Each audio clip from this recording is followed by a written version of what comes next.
क्या आप जानते हैं कि आपकी प्रार्थनाओं को स्वर्गदूत परमेश्वर के सामने लेकर जाते हैं? क्या आप जानते हैं कि आपकी प्रार्थनाएं स्वर्ग में सोने के कटोरों में इकट्ठी की जाती है? क्या आप जानते हैं कि हम जो कुछ भी बोलते हैं, हमारे बोले गए हर एक शब्द को स्वर्गदूत रिकॉर्ड करते हैं? क्या आप जानते हैं स्वर्गदूत ही आपकी प्रार्थनाओं का उत्तर लेकर आते हैं? जिस नगर, शहर और देश में आप रहते हैं, उस नगर की और उस शहर की सुरक्षा के लिए परमेश्वर की ओर से स्वर्गदूत दिए जाते हैं। क्या आप जानते हैं कि हर एक पॉलिटिशियन, हर वर्ल्ड लीडर का एक स्वर्गदूत या फिर एक शैतानी दूत होता है जो उसे कंट्रोल करता है, जो उसके मकसद को पूरा करने में उसकी सहायता करता है? ऐसे और भी सवालों के जवाब मैं इस वीडियो में बाइबल में से आपको दूंगा। हर एक देश, चाहे वो इंडिया हो, अमेरिका, ऑस्ट्रेलिया, कनाडा, यूके या फिर नेपाल हो, हर एक देश के ऊपर एक प्रधान स्वर्गदूत नियुक्त होता है जो उस देश के कामों को देखता है, परमेश्वर की मर्जी को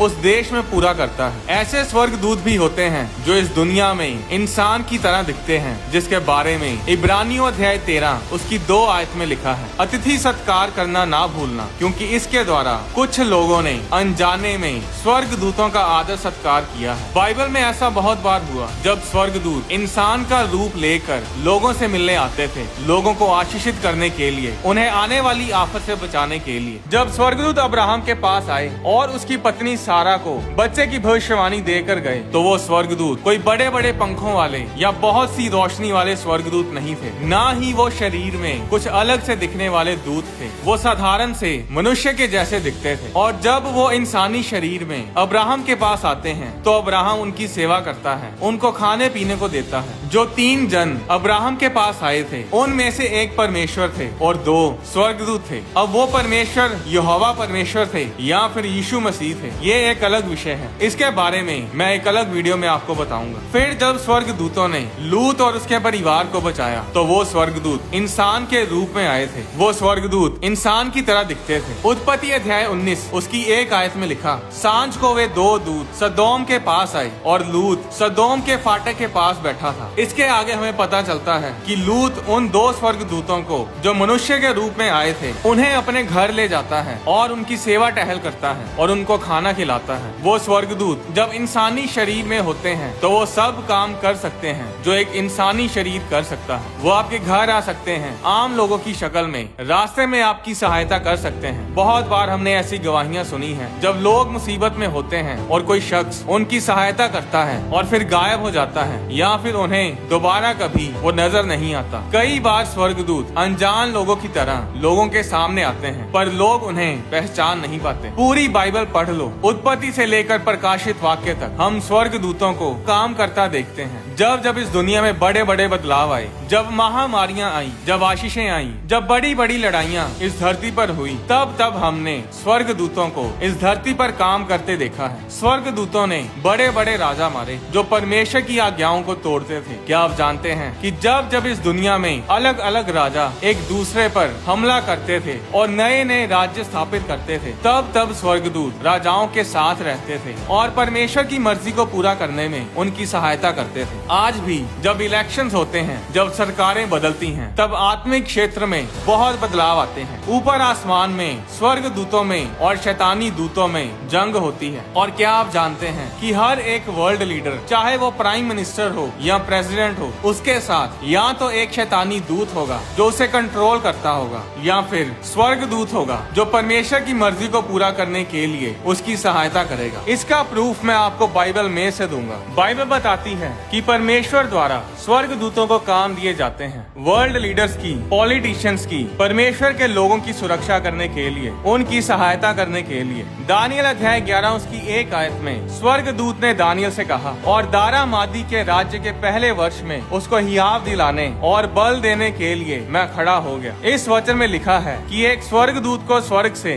धरती पर भेजा गया था कि वो पूरे 1 साल तक दारा नाम के राजा की सहायता करे, उस काम को पूरा करने में उसकी सहायता करे जिसके लिए परमेश्वर ने दारा राजा को चुना था। क्या आप जानते हैं कि हर एक देश के ऊपर, हर एक कॉन्टिनेंट के ऊपर, हर एक शहर, हर नगर के ऊपर स्वर्गदूत नियुक्त होते हैं जो उस नगर, उस देश में रहते परमेश्वर के लोगों की रक्षा करते हैं और परमेश्वर की मर्जी को उस देश में पूरा करते हैं। जब बेबीलोन के राजा नबूकदनेस्सर ने यरूशलेम पर चढ़ाई की तो उसने परमेश्वर के भवन के बहुत सारे पात्र, सभी सोने चांदी के बहुमूल्य बर्तन जो भवन में, टेम्पल में पड़े थे, वो उन सभी बर्तनों को अपने साथ बेबीलोन में ले आया और अपने देवता के मंदिर में ले जाकर अपने देवता के भंडार में रख दिया। उस समय बहुत से लोगों को बंदी बनाकर यरूशलेम से बेबीलोन में ले जाया गया, जिनमें दानियल, शद्रक, मेशक और अबेदनगो भी शामिल थे। अब यहूदी लोग बेबीलोन में बंधुआई में थे। राजा नबूकदनेस्सर के बाद उसका बेटा, जिसका नाम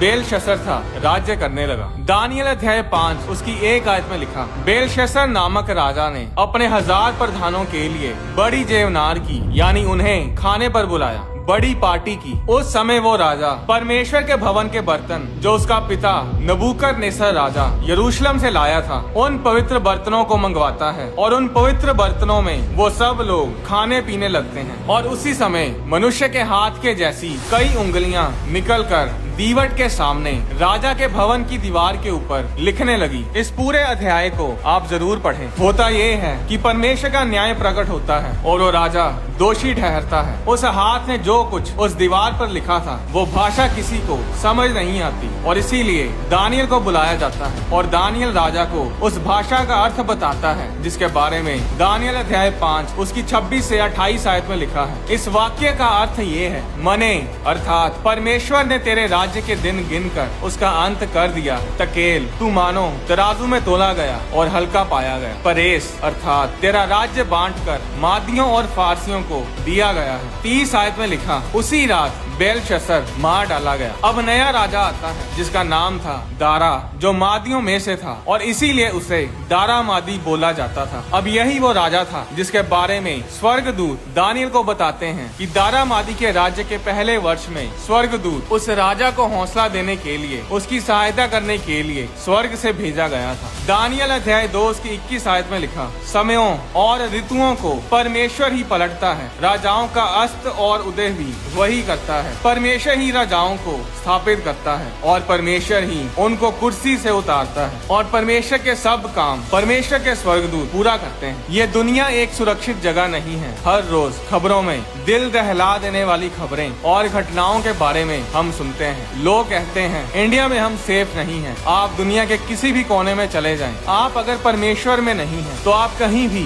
सेफ नहीं हैं। हर रोज अमेरिका में कहीं ना कहीं शूटिंग्स होती हैं। कनाडा, यूके, कोई भी देश ले लो, कोई भी देश सोच लो, आप कहीं भी सुरक्षित नहीं अगर आप परमेश्वर के डर में अपने जीवन को व्यतीत नहीं करते। आप 24 घंटे अपने बच्चों, अपनी पत्नी, अपने घर वालों की सुरक्षा नहीं कर सकते। आप हर समय उनके साथ नहीं रह सकते। अगर कोई हमारी सुरक्षा कर सकता है तो वो है सिर्फ यहोवा परमेश्वर, और ये सुरक्षा परमेश्वर अपने स्वर्गदूतों के जरिए करता है। भजन संहिता अध्याय 34 उसकी 7 आयत में लिखा है, यहोवा के डरवैयों के चारों ओर उसका दूत छावनी किए हुए उनको बचाता है। इस वचन में लिखा है कि जो लोग यहोवा परमेश्वर के डर में जीते हैं, परमेश्वर के स्वर्गदूत उन लोगों की रक्षा करते हैं। भजन संहिता अध्याय 91 उसकी 11 आयत में लिखा, क्योंकि वह अपने दूतों को तेरे निमित्त आज्ञा देगा कि जहाँ कहीं तू जाए वे तेरी रक्षा करें। दानियल अध्याय 12 उसकी 1 आयत में लिखा, उसी समय मिकाएल यानी माइकल नाम का बड़ा प्रधान जो तेरे जाति भाइयों का पक्ष करने को खड़ा रहता है वह उठेगा। इस वचन में लिखा है कि माइकल स्वर्गदूत इजराइल देश की रक्षा करता है। हर देश के ऊपर एक स्वर्गदूत नियुक्त होता है। अब जिस तरह हर जगह परमेश्वर के स्वर्गदूत होते हैं, उसी तरह शैतान के दूत भी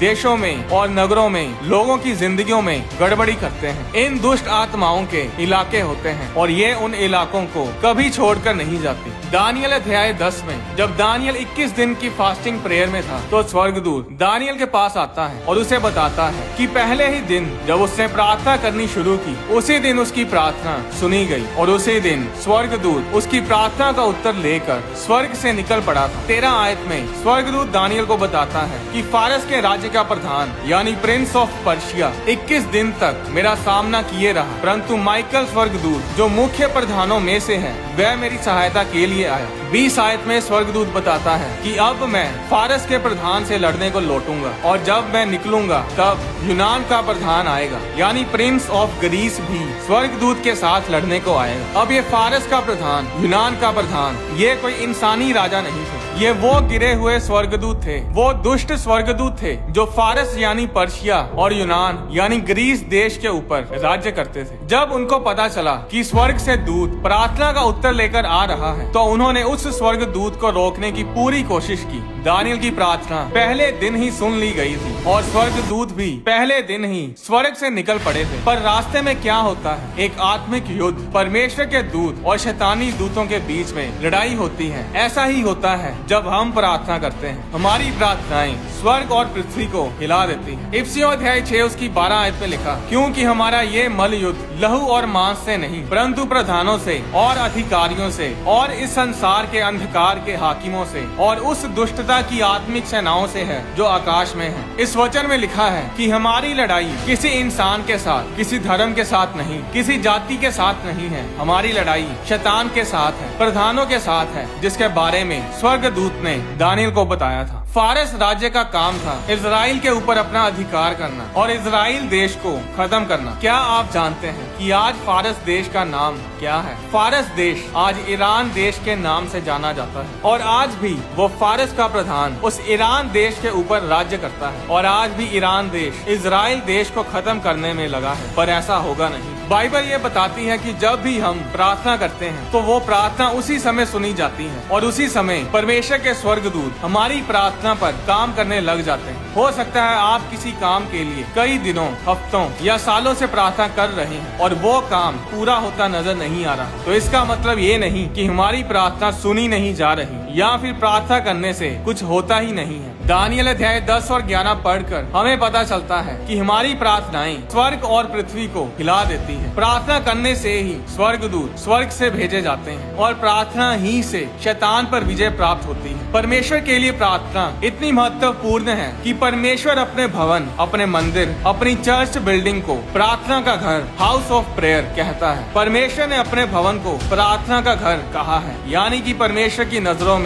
हमारी प्रार्थनाएं बहुत कीमती हैं। इतनी कीमती हैं कि बार बार बाइबल में परमेश्वर ने वायदे किए हैं कि परमेश्वर प्रार्थनाओं का उत्तर देगा, जिसके बारे में हम 1 यूहन्ना अध्याय 5 उसकी 14-15 आयत में भी पढ़ सकते हैं। बाइबल में प्रेरितों के काम अध्याय 10 में लिखा है कि कैसरिया में कुर्नेलियुस नाम का एक मनुष्य था जो इटालियन पलटन का सूबेदार था। 30 आयत में कुर्नेलियुस ने कहा कि पूरे 4 दिन पहले मैं अपने घर में दोपहर के 3 बजे प्रार्थना कर रहा था कि देखो एक पुरुष चमकीला वस्त्र पहने हुए मेरे सामने आ खड़ा हुआ और स्वर्गदूत कहने लगा, हे कुर्नेलियुस, तेरी प्रार्थना सुन ली गई और तेरे दान परमेश्वर के सामने स्मरण किए गए हैं। बाइबल बताती है कि कुर्नेलियुस हर रोज लगातार प्रार्थना करता था और उसकी प्रार्थनाओं के कारण स्वर्ग से दूत भेजा गया। बाइबल ये भी बताती है कि स्वर्ग में हमारी प्रार्थनाएं इकट्ठी की जाती हैं। एक भी प्रार्थना इधर उधर नहीं होती। हमारी प्रार्थनाओं को सोने के कटोरों में इकट्ठा किया जाता है, जिसके बारे में प्रकाशित वाक्य अध्याय 5 उसकी 8 आयत में लिखा है, और हर एक के हाथ में वीणा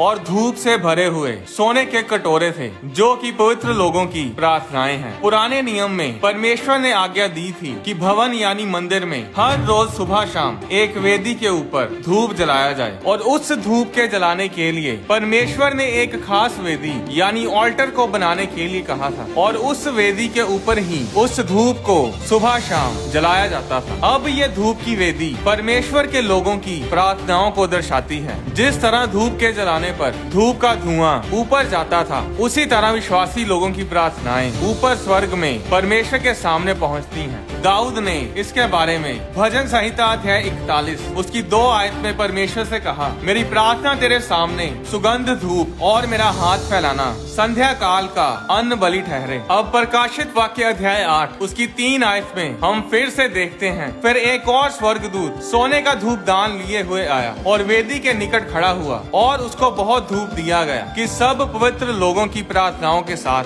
सोने की उस वेदी पर जो सिंहासन के सामने है चढ़ाए। अब जिस वेदी पर ये स्वर्गदूत धूप चढ़ा रहा है, ये वेदी धरती पर नहीं बल्कि स्वर्ग में है। ये वेदी परमेश्वर के सिंहासन के सामने है जो वेदी, जो ऑल्टर इस धरती पर बनाया गया था, वो वेदी मूसा ने उस स्वर्ग में बनी वेदी को देखकर बनाई थी, जिसका दर्शन परमेश्वर ने मूसा को दिखाया था। इसके बारे में इब्रानियों अध्याय 8 उसकी 5 आयत और निर्गमन अध्याय 25 उसकी 40 आयत में लिखा है। जब परमेश्वर ने मूसा को मिलाप वाला तंबू बनाने के लिए कहा था, तो परमेश्वर ने मूसा को पूरा नक्शा दिया था। जिस मटेरियल का इस्तेमाल करना था वो भी परमेश्वर ने बताया था। निर्गमन अध्याय 25 उसकी 40 आयत में परमेश्वर ने मूसा से कहा था कि ध्यान रखना कि जैसा मैंने तुझे पहाड़ पर दिखाया है, सब कुछ वैसा ही बने। असली धूप की वेदी, ओरिजिनल ऑल्टर ऑफ इंसेंस, स्वर्ग में है, जिस पर स्वर्गदूत धूप और प्रार्थनाओं को चढ़ाते हैं। जब भी प्रार्थना होगी, जहाँ भी प्रार्थना होगी, वहाँ पर हम स्वर्गदूतों को काम करता देखेंगे। बाइबल में जकरिया नाम का एक याजक था और उसकी पत्नी